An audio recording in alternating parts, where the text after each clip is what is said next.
Boa noite, queridos amigos e irmãos do Brasil, aqui agora já em Pamukkale e Herápolis. Nós hoje chegamos num ponto muito interessante. Geograficamente, essa região tem várias características com relação ao cristianismo primitivo, porque aqui nós temos quase um triângulo de acontecimentos ligados ao cristianismo. Nós estamos em Pamukkale, que é a cidadela do algodão, né? E Pamukkale fica ligado diretamente a Herápolis, que é as ruínas de Herápolis estão aqui atrás daquela montanha ou daquela cidadela do algodão.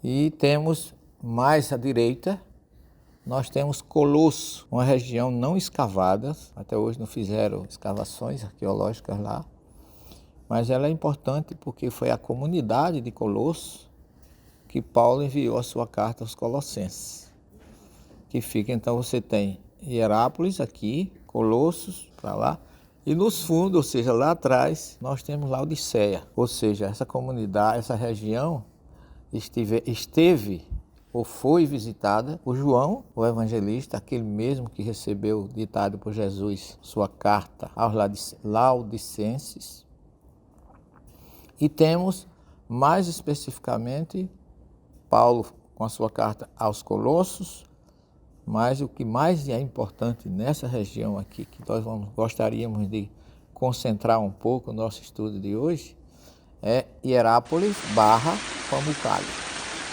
As pessoas colocam mais Pamukkale por causa das suas termas, da sua montanha coberta de caos, que parece um algodão, é conhecida mundialmente, é o que mais se divulga por causa do turismo. Mas nós, cristãos espíritas do Brasil, nessa região, eu acho que pelo menos no grupo, poucos iriam só para tomar banho nas termas de Pamukkale, né? Nós temos, ao visitar, e nós vamos visitar amanhã essa região, a gente vai encontrar uma coisa curiosa. A cidade de Herápolis é uma cidade fundada nessa região e ela tinha, aliás, o objetivo de receber as pessoas por causa da importância das suas águas termais. Aqui vocês vão conhecer amanhã uma piscina chamada Piscina de Cleópatra. E mais especificamente, as ruínas e a necrópole de Herápolis.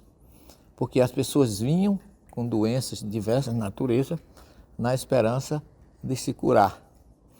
E muitos vinham muito doentes e aqui morriam. Então se criou um verdadeiro cemitério, que nós vamos ver amanhã, onde as pessoas eram enterradas. Então elas vinham buscar a cura e aqueles que não conseguiam, aqui ficavam com seus corpos e os seus espíritos tomavam o destino de acordo com a situação. E nós temos ainda nessa mesma situação a cidade de Herápolis, que ficava mais acima. E Herápolis é uma cidade assim contrária a uma cidade que nós vamos visitar, que é Bérgamo ou Pérgamo, que é outra comunidade cristã fundada lá, que ali tem um hospital que, na expressão de hoje, seria um hospital psiquiátrico, onde as pessoas eram curadas através do deus Asclépio.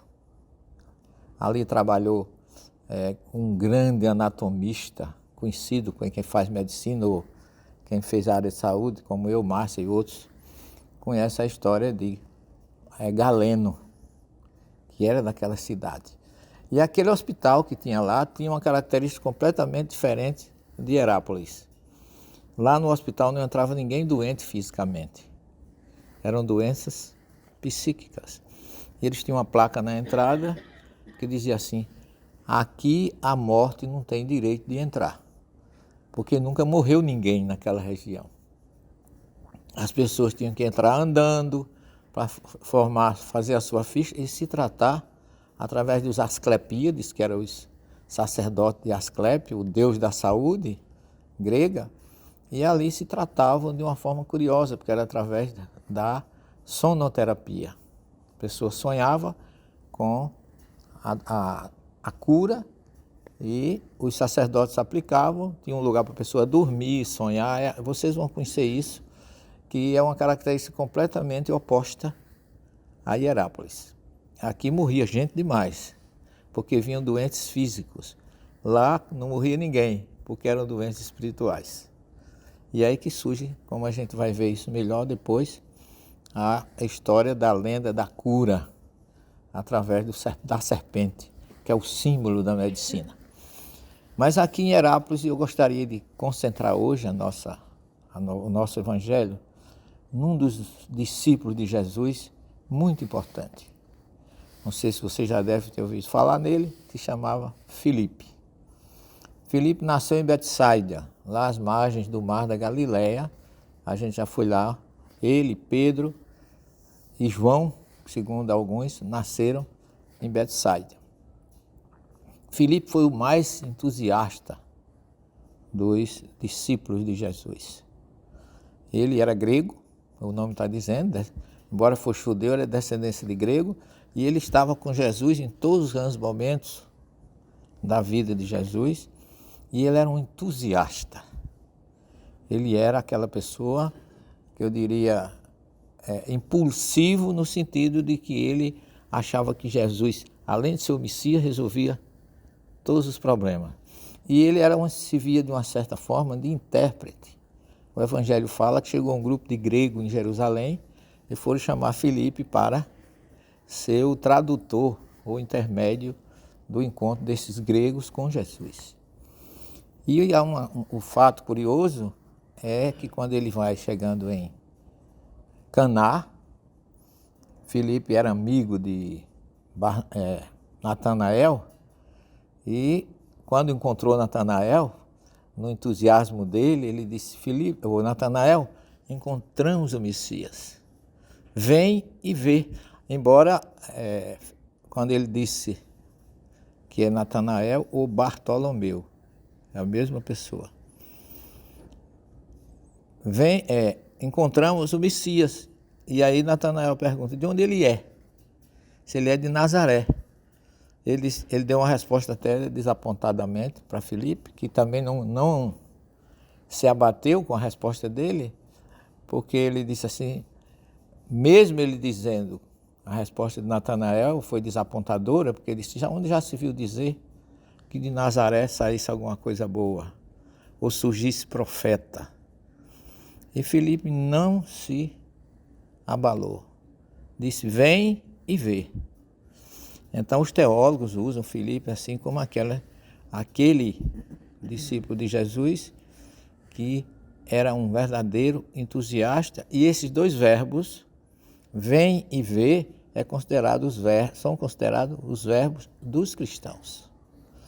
Porque se a gente mesmo não conhece Jesus, não teve a felicidade de conhecer como os discípulos conheceram e como Filipe conheceu, Filipe estava, quando ele dizia vem e vê, era no sentido de convidar todos nós para ver o que Jesus produziu, o que Jesus fez e segui-lo.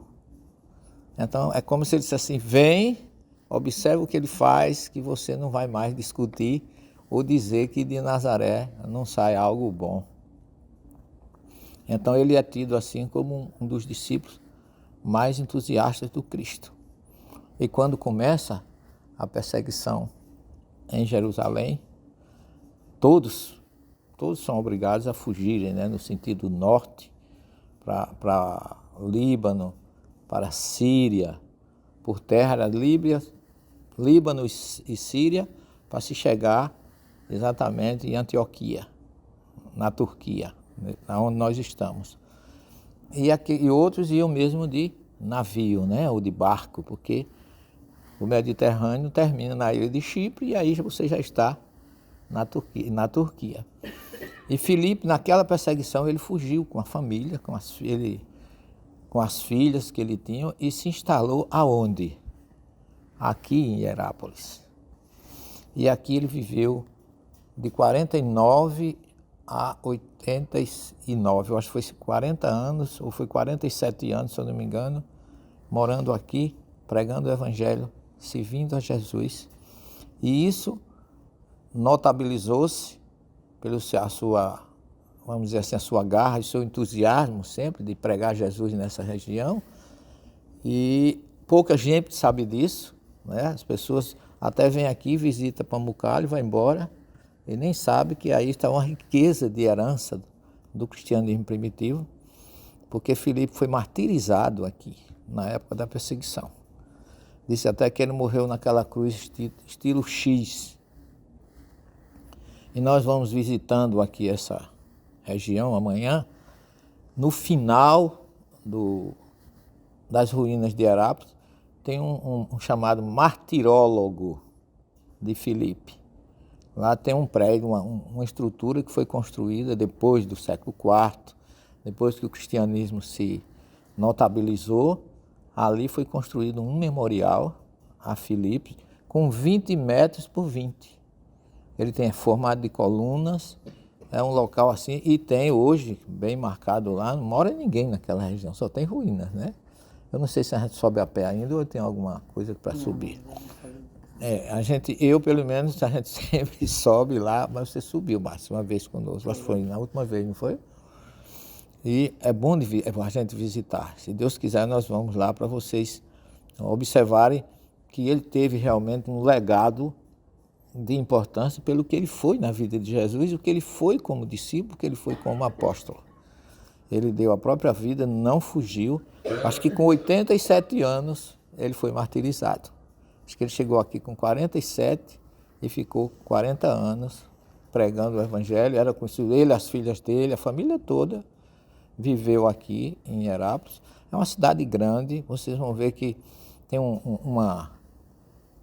mapa da cidade com todas as estruturas, é bem explorado, muita gente vai para lá. Mas a gente aproveita, visita, conhece tudo aquilo. É uma rua principal, que parece que se chama até Rua Domiciano, se eu não me engano, em homenagem ao imperador Domiciano, pela influência que ele teve. Eu acho que foi o próprio Domiciano que mandou martirizar Filipe, porque era um dos entusiastas, sucessor e divulgador da história de Jesus.